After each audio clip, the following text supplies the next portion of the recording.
kita makanan. Nah, sebelum ke situ saya putarkan materi dulu biar tahu apa itu keyakinan kelas.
Salam dan bahagia Ibu dan Bapak Guru.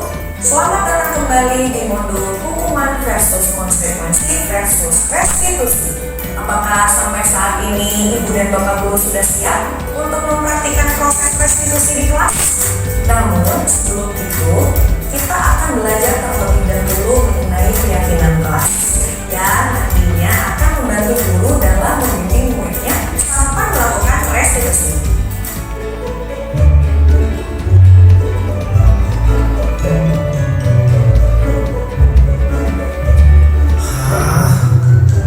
Siapa ini?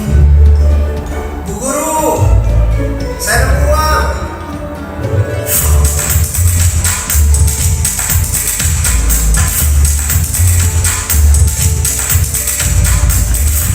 Apa itu keyakinan kelas? Apakah sama dengan peraturan kelas? Mari kita ingat kembali cerita Julio tadi. Menurut Ibu dan Bapak Guru, apakah yang menjadi motivasi Julio mengambil tindakan tersebut? Padahal bisa saja Julio mengambil uang tersebut.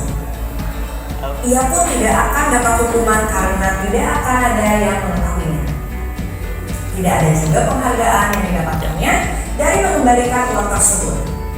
Julio bertindak berdasarkan keyakinannya, yaitu tidak mengambil sesuatu yang bukan haknya. Mengapa keyakinan kelas, bukan peraturan kelas?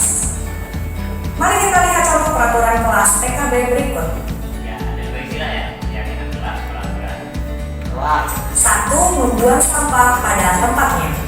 Yang kedua, merapikan kembali mainan setelah digunakan. Dan yang ketiga, melepaskan sepatu saat masuk kelas. Jika diperhatikan, tujuan dari ketiga peraturan itu adalah untuk kebersihan atau kenyamanan di kelas. Nilai-nilai kebersihan dan kenyamanan inilah yang disebut sebagai keyakinan, yaitu nilai-nilai kebajikan atau prinsip-prinsip universal yang disepakati. ya, nanti di sini kita nilai-nilai kebajikan, jadi nilai-nilai kebaikan atau prinsip-prinsip baik yang disepakati secara sama itu nilai ya. Nanti detailnya Tapi bersama secara universal. Lepas dari latar belakang suku, negara, bahasa, maupun agama. Menurut David Gordon pada bukunya Restitution First Practice for Discipline, suatu keyakinan akan lebih memotivasi seseorang dari dalam atau motivasi intrinsik. Seseorang akan lebih tergerak dan bersemangat menjalankan keyakinannya daripada mengikuti serangkaian peraturan. Begitu pula dengan murid-murid kita.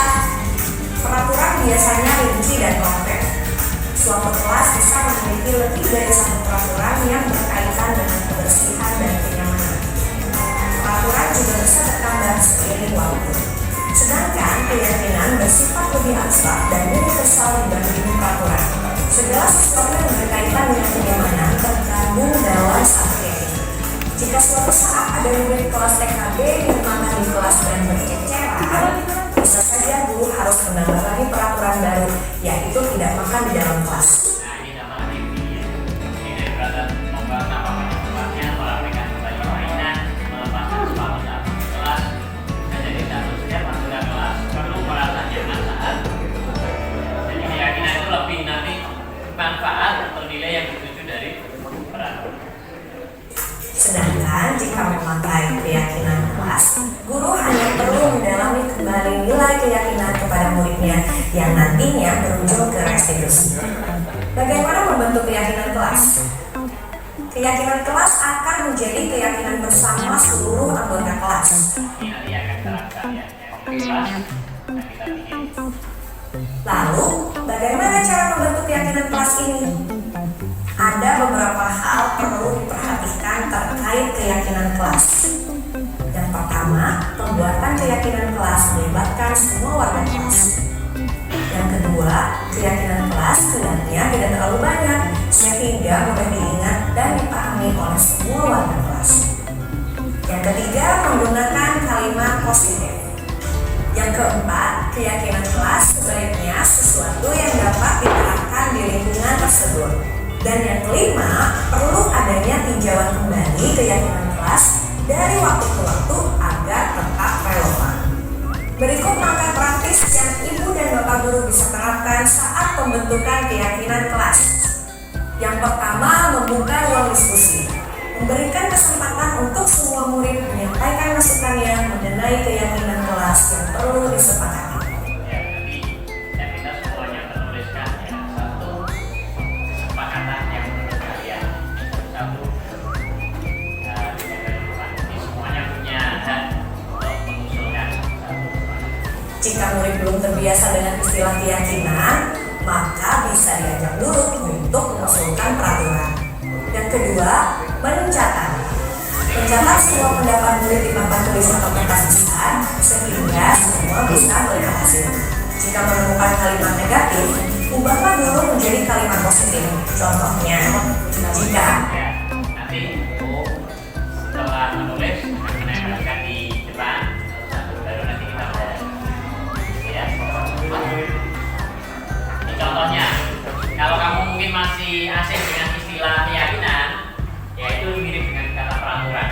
Tapi nanti ada bedanya. Salah satu bedanya adalah kalau keyakinan itu tidak menggunakan kalimat negatif, ya, tapi menggunakan kalimat positif. Kalimat negatif itu apa sih? Kalimat negatif itu beda dengan yang di bahasa Inggris. Kalimat negatif itu di sini maksudnya tidak menggunakan kata tidak, kata jangan. Nah, ya. Jadi contohnya ini tidak memotong pembicaraan teman. Nah itu nanti namanya kalimat negatif. Diganti nanti dengan kalimat positif. Bagaimana kalimat positif tidak memotong pembicaraan teman? Ya, tidak memotong. Jadi itu gimana? Ya, mendengarkan teman yang berbicara. Nah, itu kalimat. Kita memperhatikan teman yang berbicara. Berarti kalimat positif. Tidak datang terlambat itu kalimat negatif. Kalimat positifnya adalah berangkat lebih awal, boleh datang terlambat. Gitu ya, paham ya? Oke. ada yang mengusulkan peraturan tidak memotong pembicaraan teman, maka diubah terlebih dahulu menjadi kalimat positif, menghargai yang berbicara. Yang ketiga, merumuskan keyakinan. Ajak murid untuk menentukan nilai kebajikan atau keyakinan yang menjadi inti dari peraturan tersebut. Apa nilai atau inti dari peraturan nomor 1, 6, dan 7? Bimbing murid sampai merumuskan menjadi satu keyakinan. Tiga peraturan ini dapat disatukan menjadi satu keyakinan, yaitu hormat atau menghormati semua orang dan barang milik orang lain. Peraturan nomor 2 dan 3 dapat disatukan menjadi satu keyakinan, yaitu bekerja dengan baik dan tekun. Peraturan nomor 4, 5, dan 8 dapat disatukan menjadi satu keyakinan, yaitu semua orang ingin merasa diterima dan dimiliki. Nah, nanti kita simpulkan dari kesepakatan-kesepakatan itu dari keyakinan apa. Tapi nanti kita kasih dulu biar nanti kita nggak kesulitan kali baru pertama kali ya. Kita masih coba. Yang keempat, tinjau ulang. Guru perlu meninjau kembali butir-butir keyakinan dari semua peraturan yang sudah disarikan. Ingat bahwa sebaiknya keyakinan kelas dengan jenjang kelasnya. Guru dapat melakukan pernyataan keyakinan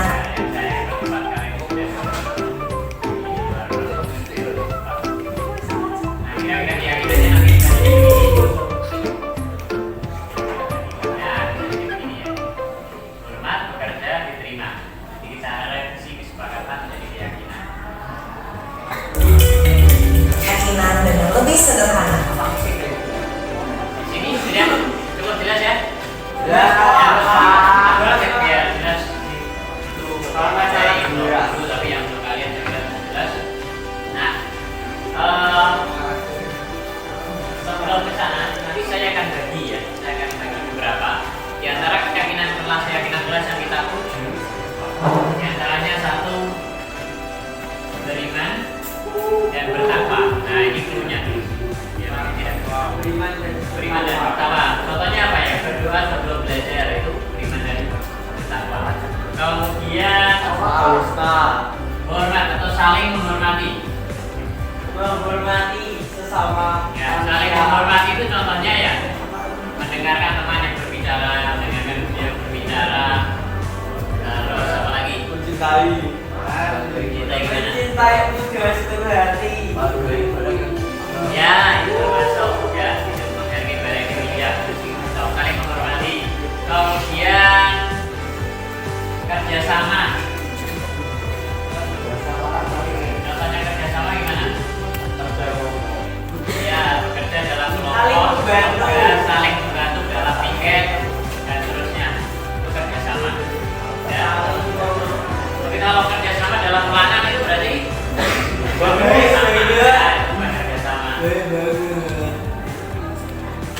kemudian beriman bertakwa, saling menghormati, ya jangan kerjasama.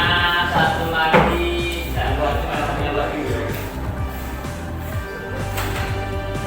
peduli itu termasuk kerjasama ya, atau gotong royong lah. Bisa ganti gotong royong ya, jadi luas. Kalau ada teman yang sakit, ilmu itu termasuk gotong royong. Menghargai waktu ya, menghargai waktu. Menghargai waktu itu termasuk datang tepat waktu. Terus apa? Tidak terlambat, mengumpulkan tepat waktu gitu ya. Nah, 1, 2, 3, 4 boleh nanti di luar itu. Kalau kita masuk ke partnya. Yang sini, dari sini saya minta yang beriman dan bertakwa. Beriman dan bertakwa. Ya. Dikasih Dibanding sebagai mana Pak? Ini mana? ya semuanya dapat. Cukup Pak, cukup. Suara pinggang ya. Yang sini dari sini depan ini beriman dan bertakwa. Terus yang belakangnya saling menghormati.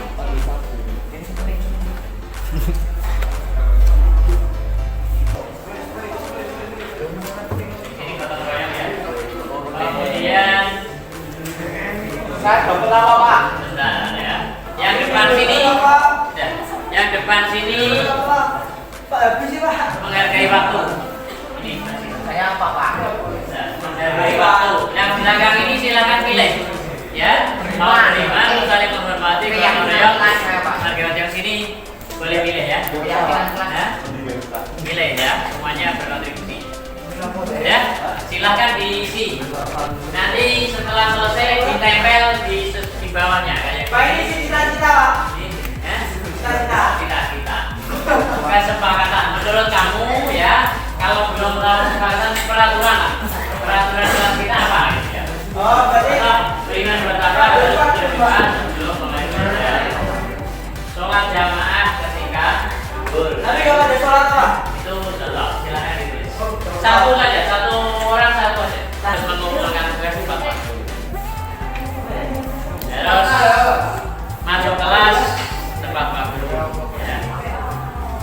Pak aku apain buat dia Kamu termasuk yang sana ya? Tadi yang gotong royong. Pak, saya Pak. Saya menghormati gotong royong.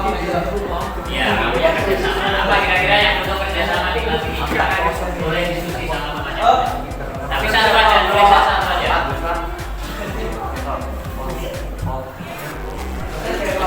Pak, ini data apa nih Pak? Sebanyak Pak. Pak. Iya. Pak,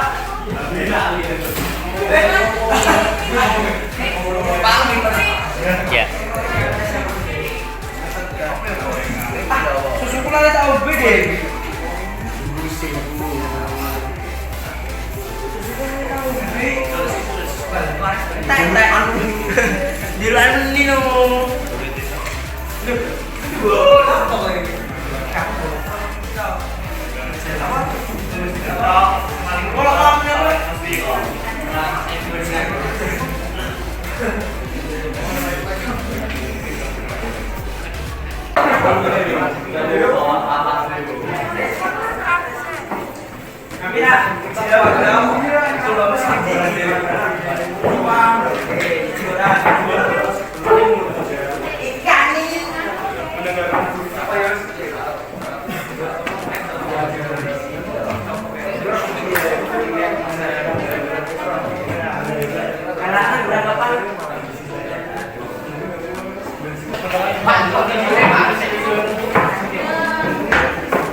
Sama ya?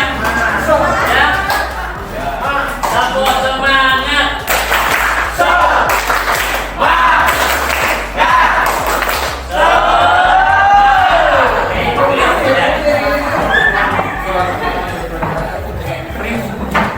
Biar agak semangat lagi. Sudah? Coba sekarang kita bahas satu-satu. Ya. Beribadah tepat pada waktunya. Oke. Bertoleransi.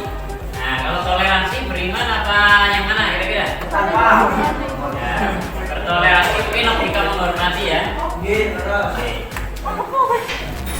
Berdoa sebelum belajar. Oke. Melaksanakan sholat jamaah dengan tertib ya. Menghargai agama lain dalam satu kelas. Ada yang agamanya beda? Ada. Berarti menghargai bagus. Mengucapkan salam sebelum masuk ruangan. Bagus. Nah, ini kesepakatannya.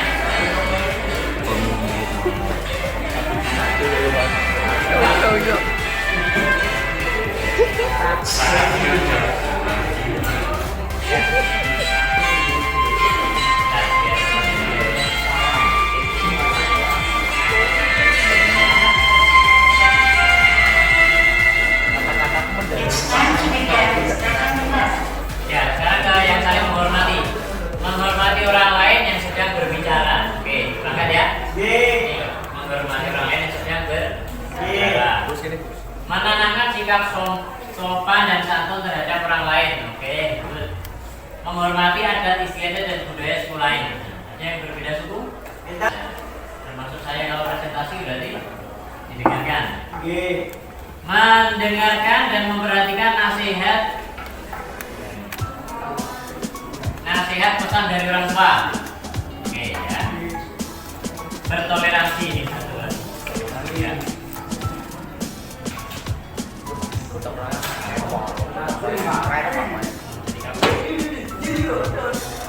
Gak ada memang teko pak. Ya. Wah, bisa jadi. Oke. Membersihkan kelas. Ya, maksudnya membersihkan kelas bersama-sama gitu ya. Piket harus berarti kerjasama nih. Kemarin yang bertugas mengontrol piket siapa? Mengikuti piket sesuai jadwal. Oke. Membuat mading ya, membaru membuat mading. Jadi ya, belum ada mading kan? Ya, ini kita bikin mading. Bikin kelas kita yang bagus. Ini saya usulkan ke sekolah biar ada lomba nanti kelas, lomba kelas yang rutin. Saling membantu dan bergotong royong dalam membersihkan lingkungan kelas. Diskusi dengan teman. Membersihkan kelas, saling menjaga kebersihan, bagus.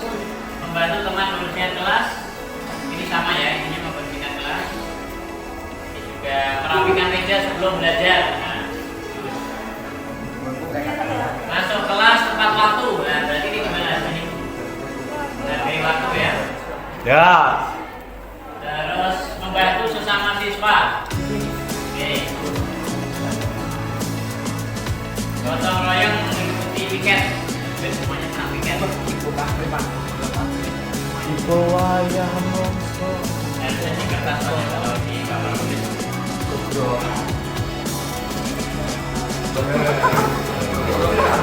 Musim gugur Pak Pak. Coba nanti saya foto.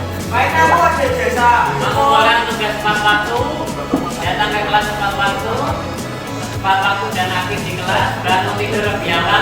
Siapa yang sering terlambat? Saya. Bangun tidur lebih awal. Ya. Ini Pak.